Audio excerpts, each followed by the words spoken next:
সবাইকে স্বাগতম আমাদের আজকের সংবাদ পরিবেশনায়। কেরলের ওয়েনাডে বিধ্বংসী ভূমিধসে এখনও পর্যন্ত ৩০০ জনেরও বেশি মানুষ প্রাণ হারিয়েছেন এবং বিপুল সংখ্যক মানুষ এখনও নিখোঁজ। এই ভয়াবহ বিপর্যয়ের মধ্যে একটি মন ভালো করা খবরও রয়েছে।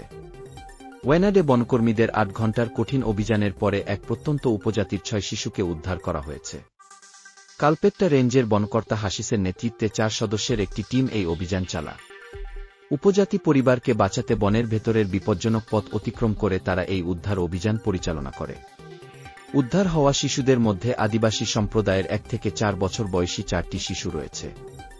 এই পরিবার ওয়েনাডের পানিয়া সম্প্রদায়ের অন্তর্গত এবং তারা পাহাড়ের চূড়ায় একটি গুহায় আটকা পড়েছিল, যেখানে পৌঁছতে উদ্ধারকারী টিমের ৪.৫ ঘণ্টারও বেশি সময় লেগেছিল।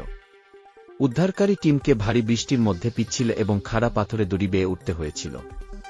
উদ্ধার হওয়া শিশুদের মধ্যে ক্লান্ত হয়ে পড়া বাচ্চাদের খাবার খাইয়ে এবং বোঝানোর পর তাদের বাবা রাজি হন অভিযানে যোগ দিতে। পরে জঙ্গল পাহাড়ের দীর্ঘ পথ পেরিয়ে তারা আটমালায় ফিরে আসে এবং শিশুদের খাওয়ানো হয় ও নতুন জামাকাপড় ও জুতো দেওয়া হয়। কেরলের মুখ্যমন্ত্রী পিনারাই বিজয়ন বলেন, বনকর্তাদের এই প্রচেষ্টাই আমাদের মনে করিয়ে দেয়, সংকটের অন্ধকারেও কেরলের প্রাণশক্তি উজ্জ্বল।